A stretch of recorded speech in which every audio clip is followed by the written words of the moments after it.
when BMW launched the F850 GS, I was more than sure that that engine will be used on the Roadster, and why not on an XR. So actually BMW kind of listened to my wishes, and I have behind me the new BMW Roadster F900R, and over there the F900XR.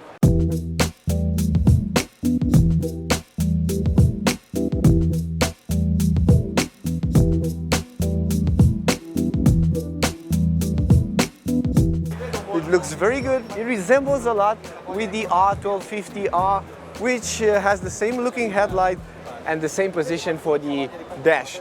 So what you get over here, it's the best package that you can buy on the market right now, because you have all the system that you can wish for, even an adaptive headlight, which is very helpful while riding in the night. I know that BMW produces very good LED lighting, but this will be more than helpful while riding on dark. You have the quick shifter, you have the Shift Assist Pro over here, you have this nice looking fairings, this beautiful finished tank over here, and there's also a pillion cover that makes it look even more aggressive. I know this bike is even A2 compliant, so this is a bike addressed to everyone that wants to buy a city bike and use it for everyday riding. I want to check the riding position because it looks very short. It's shorter than I was expecting because the F850 GS looks very long. This one, it's narrower, it's shorter. Oh my God. So it's almost like a Motorrad while sitting over here. Everything is in close reach, and the riding position, it's actually pretty engaging because I come a bit forward and I know that I would ride it very, very hard in the city. I know that the F850 GS can pull wheelies, so this one will be a wheelie king. What I love the most about this position is that the saddle feels very relaxing, not pushing me very, very hard in the front. We'll also offer a very comfortable suspension because you have the EICMA that comes fitted on this bike. Besides that, you also have the keyless ride, which makes it a luxury edition. And what's new for these small versions, medium versions from BMW, you also get the SOS button. So I have ESA on the back, but no adjustments on the front. I know that BMW kept the same idea with the F850 GS. What's so different about it? I don't know. I hope that BMW improved or changed the internals in this front suspension, because it needs to be very precise on the road.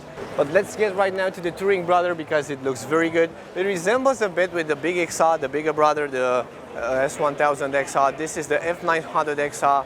And what impressed me the most is this B-looking headlights that are LED adaptive and will offer a lot of light. There's also the same shape of the fairing as the bigger brother, the XR. Maybe you're asking yourself about the engine, if it's the same like on the F850 GS. Well, it's not. It's a 900cc engine right now. The boy is bigger. It has 10 horsepower more and a lot more power in the mid-range, so it feels more alive and more usable while riding at long trips. And for the Roadster also is the same story, which is very important because these engines felt very good on the F850. Right now, with more horsepower and larger bore, I know that it will come up with a lot more mid-range for the city use. So this is a very useful track. Longer travel, it means like it's the one, so close to the one on the F850.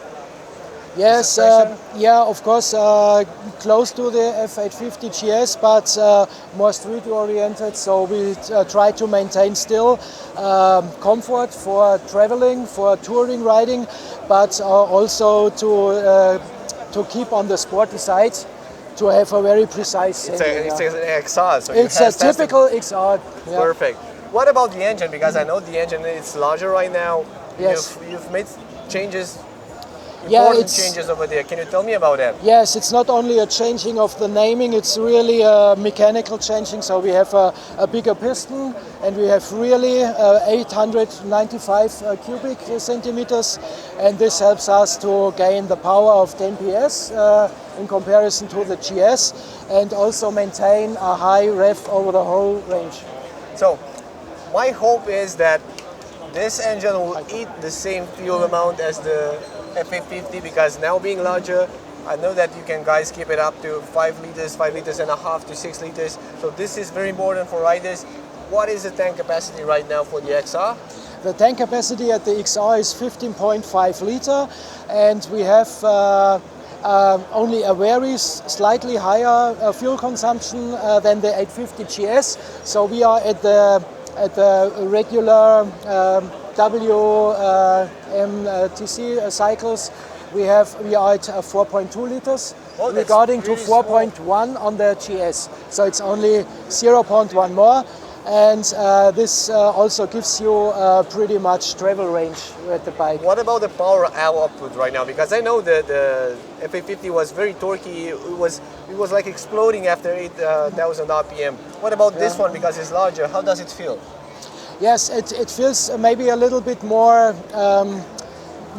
adult because you really from the start, from 3,000 RPMs on, you already have pretty good torque and a higher torque than the 850 GS, and you will feel it over the whole range. So we have the exactly same gearing, but it's really very direct at the throttle and very smooth.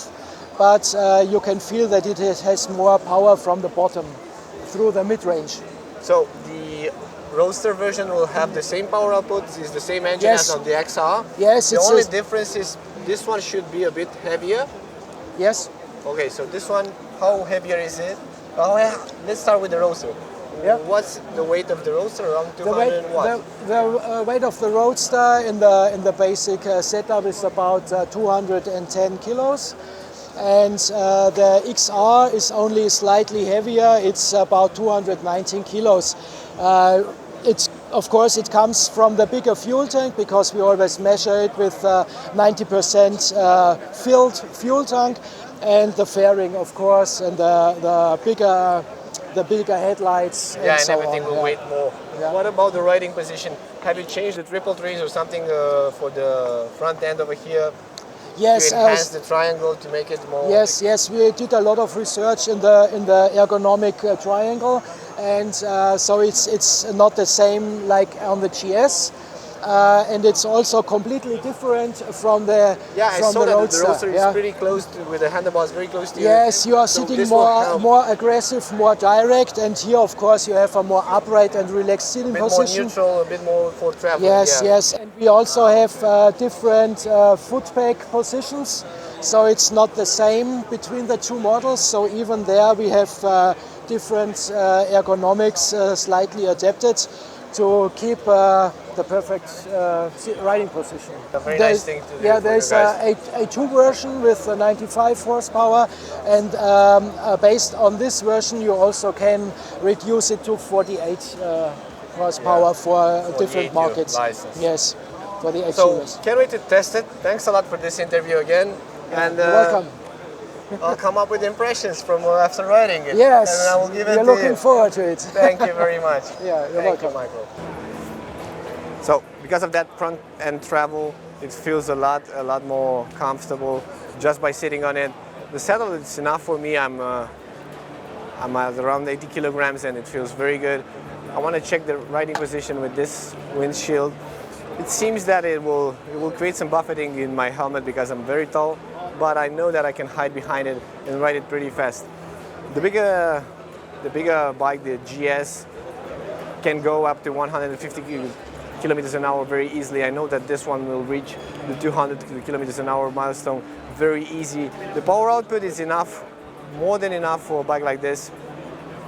I can't wait to test it. It looks very good. Don't forget to subscribe and stay tuned for more videos coming from EICMA 2019.